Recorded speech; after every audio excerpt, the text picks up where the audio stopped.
I sat on the worn-out couch, a couch that once held stories of laughter and late-night movies. Now it was just an old piece of furniture in a room filled with memories of a happier past. Sophie, my 3-year-old angel, was upstairs, her gentle breaths a stark contrast to the heavy air of our home. I glanced at the clock again. It was past 10 p.m. Mark was late as had become his norm. The sound of the key turning in the lock finally broke the silence. I stood up, smoothing my shirt, not sure why I still bothered to look presentable for him. "Mark," I called out as he stepped in, looking more like a stranger than the man I married. "You're late." He didn't meet my eyes, just grunted a response. "Work. It's always work." His voice, once filled with warmth and affection, now carried a cold, distant tone. I tried to sound casual. "Sophie asked about you today. She wanted to know when Daddy would be home." He shrugged off his coat, hanging it carelessly on the rack. "Kids ask a lot of things. Doesn't mean we always have answers." I felt a twinge of pain in my heart. Maybe we could do something this weekend, just the 3 of us. Sophie would love that. Mark snorted, his tone laced with sarcasm. "A family outing with everything that's going on? Don't be naive, Lily." My hands trembled slightly. This wasn't the man I fell in love with. "It's important, Mark. She needs her father." He walked to the fridge, pulling out a beer. "What she needs is a miracle, not me playing pretend in a park." I couldn't hold back my tears. "She's your daughter, Mark. How can you be so cold?" He took a swig of his beer, avoiding my gaze. "I'm being realistic, Lily. This isn't the life I wanted." A surge of anger rose within me. "And what about me? Do you think I enjoy watching our daughter suffer? Do you think this is the life I dreamed of?" Mark slammed the beer bottle on the counter. "I don't know, Lily. I really don't. But I know I can't do this anymore." Anger and sadness mingled within me. "You want to walk away from your own child?" He drained his beer in one long gulp. "I need space. I can't deal with this suffocation." "Suffocation?" I echoed, disbelief in my voice. "Is that what your family is to you now?" Mark turned away, his shoulders tense. "It's not just that. It's everything. The constant hospital visits, the medical bills, the way our lives revolve around Sophie's illness. I didn't sign up for this." I was at a loss for words. How had our love turned into this bitter reality? "So what's your plan, Mark? Leave us? Start over somewhere else?" He didn't answer, just walked past me, his footsteps heavy against the wooden floor. I stood there, a mix of emotions turning inside me: anger, sadness, and a profound sense of betrayal. Later, as I lay in bed, the space next to me cold and empty, I listened to the distant sound of Mark's TV from the other room. The divide between us had grown too vast to bridge. The man I married, the father of my child, was now a stranger living under the same roof. The hospital room was stark and clinical, a sharp contrast to the warm and familiar feel of our home. Sophie lay in the small hospital bed, her tiny chest rising and falling steadily. I sat beside her, holding her small hand, trying to draw strength from her innocent slumber. Nurse Janet walked in, her face a mask of professional kindness. "How's our brave girl doing today, Lily?" I managed a weary smile. "She's a fighter, always has been." Janet checked Sophie's vitals, her movements efficient and gentle. "She's in good hands here. The surgery team is one of the best." I nodded, my throat tight with unspoken fears. "I know. I just wish Mark could be here more. She keeps asking for him." Janet gave me a sympathetic look. "Fathers often find it hard to cope with these situations, but you're doing an amazing job." I sighed, feeling the weight of loneliness. "It's hard doing it alone, you know. He's just not the same anymore." As if on cue, Mark walked in, his arrival less comforting than I had hoped. He glanced at Sophie and then at me, his expression unreadable. "How is she?" "The same. I replied, trying to keep my voice steady. He fiddled with his phone, avoiding eye contact. I can't stay long. Work's crazy. I felt a flash of anger. Work, right? Because that's what's important right now. Mark looked up, his eyes cold. What do you want from me, Lily? To sit here and watch her sleep? I bit back a sharp retort, focusing on Sophie instead. She asked for you today, Mark. She misses her dad. He shrugged, his detachment like a physical barrier.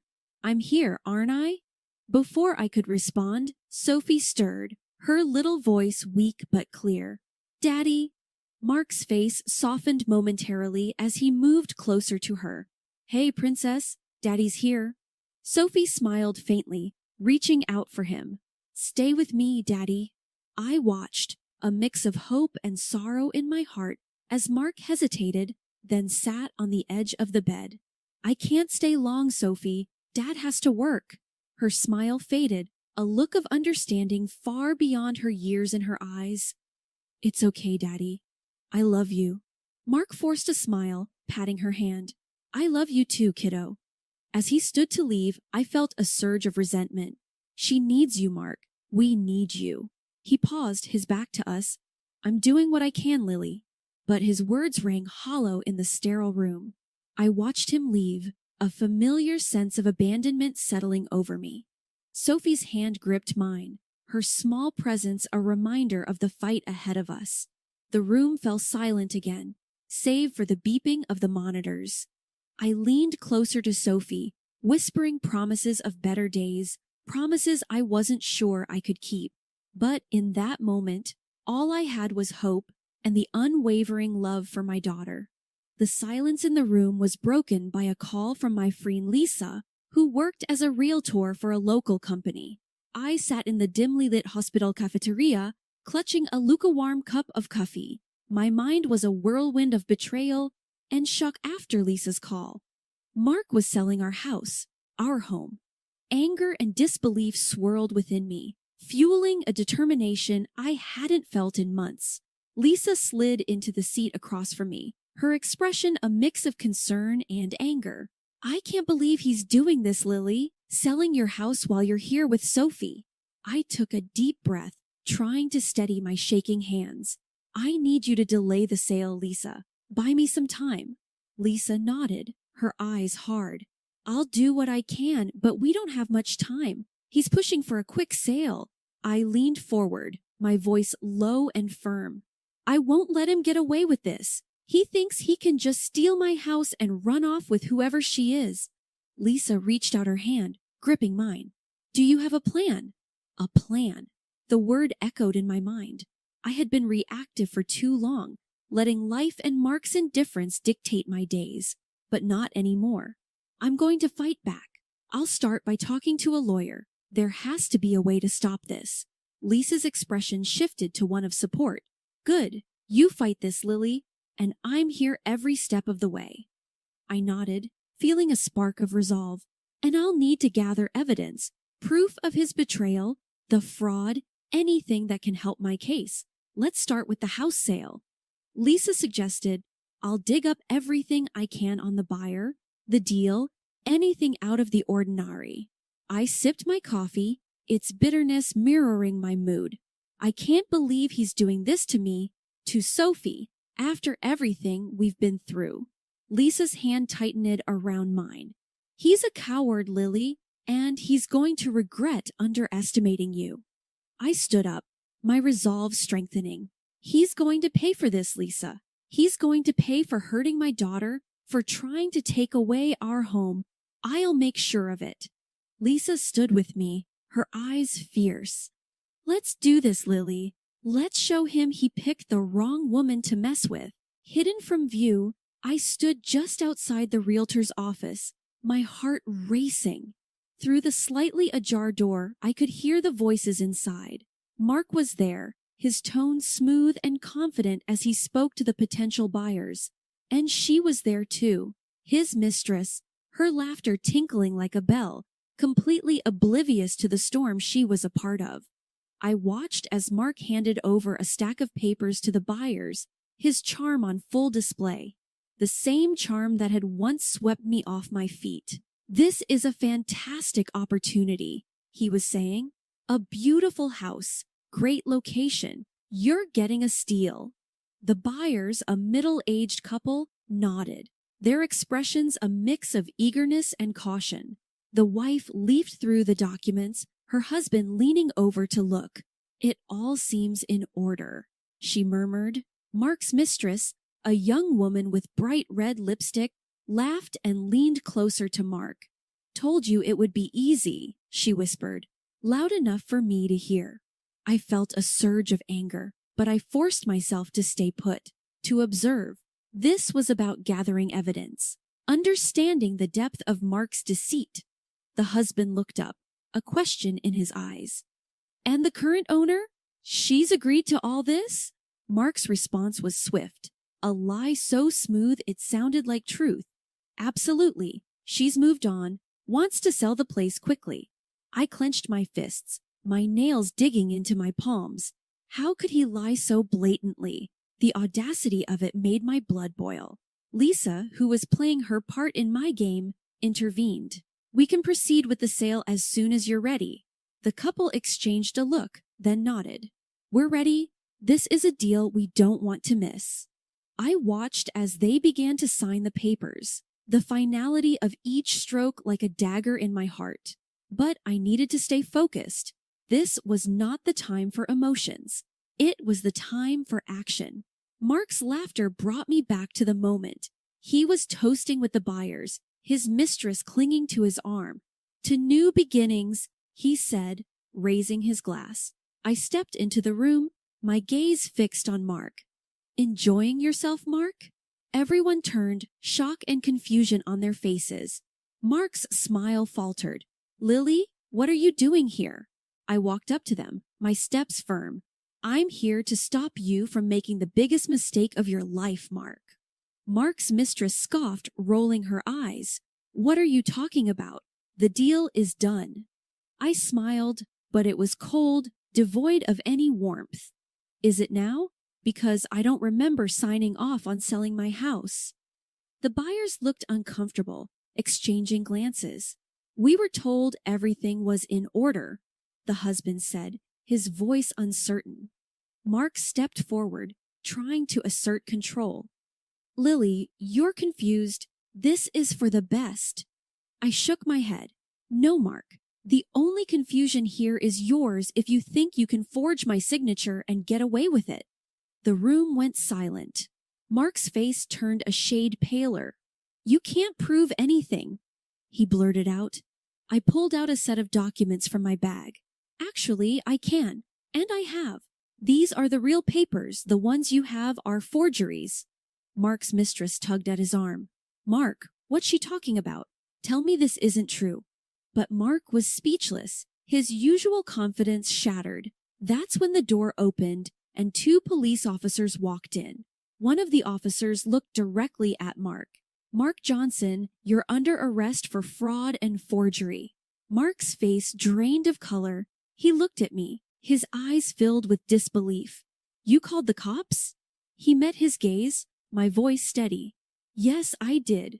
You broke the law, Mark, and you tried to steal my home." As the officers handcuffed Mark, his mistress started to cry, her makeup smearing. The buyers quickly gathered their things, eager to distance themselves from the situation.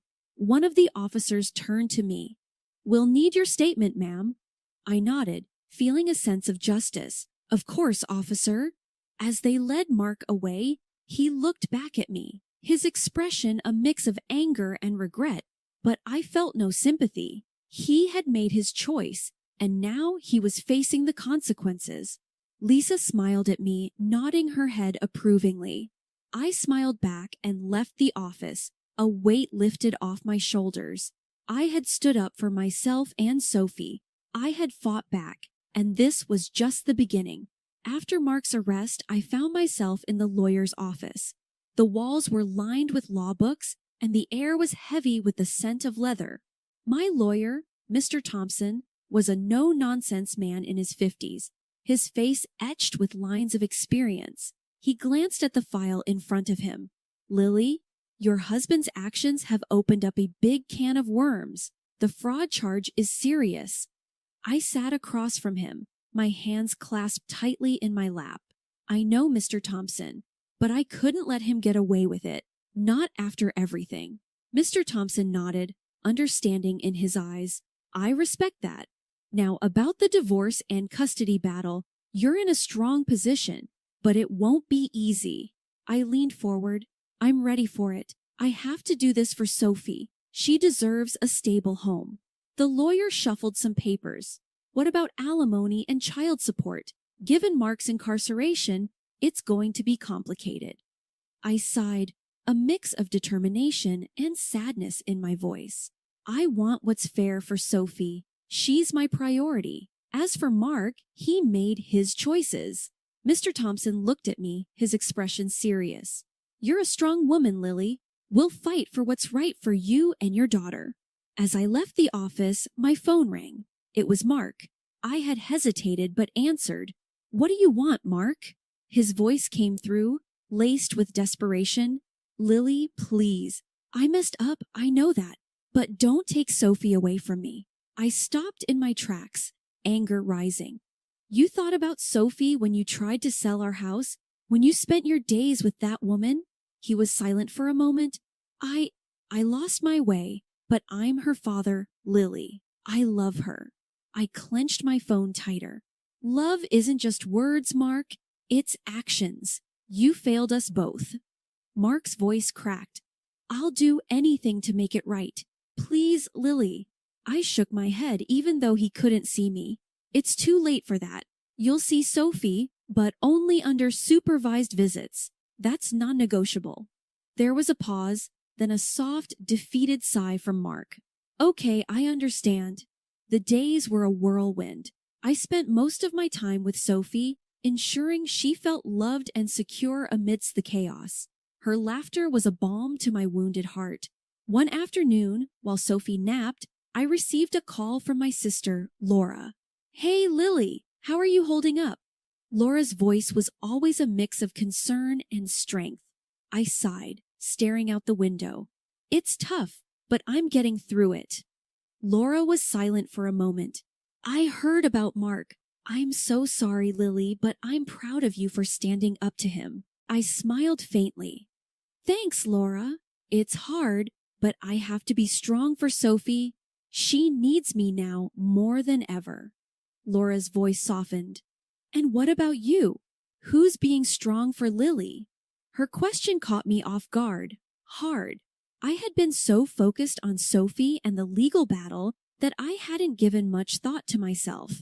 I don't know, Laura. I guess I haven't had time to think about that. Laura was firm. You need to take care of yourself too, Lily. You can't pour from an empty cup. I knew she was right. I'll try, Laura. It's just everything feels overwhelming right now. You're not alone, Lily. Remember that. I'm here for you. Always. The next day, I visited a therapist, Dr. Martin. His office was a small, cozy room with soft lighting and a comfortable couch. He greeted me with a warm smile. Lily, it's good to meet you. How can I help you today? I took a deep breath, unloading my worries and fears. I just feel so lost, Dr. Martin. Everything I knew, everything I trusted, it's all been turned upside down. Dr. Martin nodded, his voice gentle. It's understandable to feel that way after what you've been through. But it's important to remember that this is a chapter in your life, not the whole story. His words resonated with me. Over the next few weeks, I started to take small steps towards reclaiming my life. I joined a support group for single parents.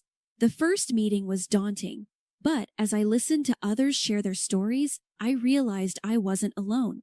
Welcome, Lily, said the group leader, a kind woman named Beth.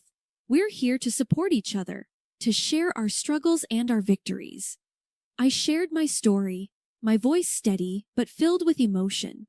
The group listened, their faces a tapestry of empathy and understanding. After the meeting, a woman named Sarah approached me. Your story is inspiring, Lily. You're stronger than you realize. Her words lifted my spirits. Maybe I was stronger than I thought. Maybe, just maybe, I could turn this painful chapter into a story of resilience and hope.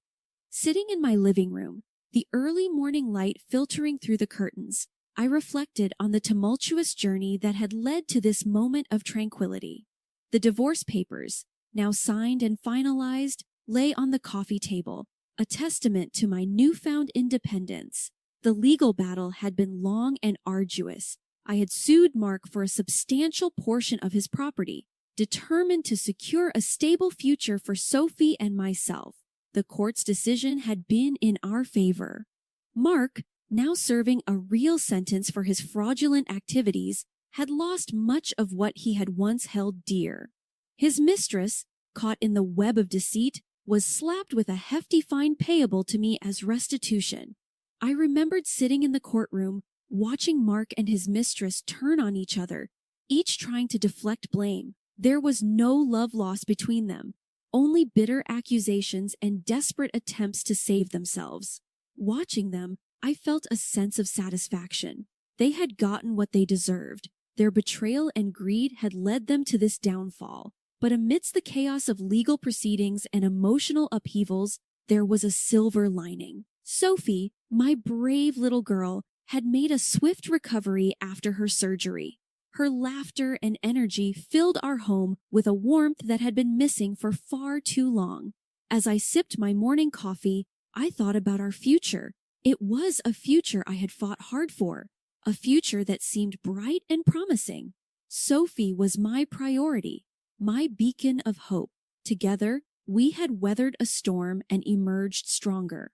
I glanced at the pictures on the mantel, images of Sophie and me at the park, at the zoo, smiling and carefree. They were more than just photographs. They were reminders of our resilience, our ability to find joy amidst adversity. Sophie bounded into the room, her hair a tousled mess, her eyes bright with excitement. "Mommy, are we going to the park today?" I smiled, my heart swelling with love. "Yes, sweetheart, we're going to have a great day." She clapped her hands, her laughter echoing through the room. "Yay, I love the park." As I watched her play, I realized that this was what mattered the most. The struggles, the pain, and the betrayal were behind us. What lay ahead was a path of healing and new adventures.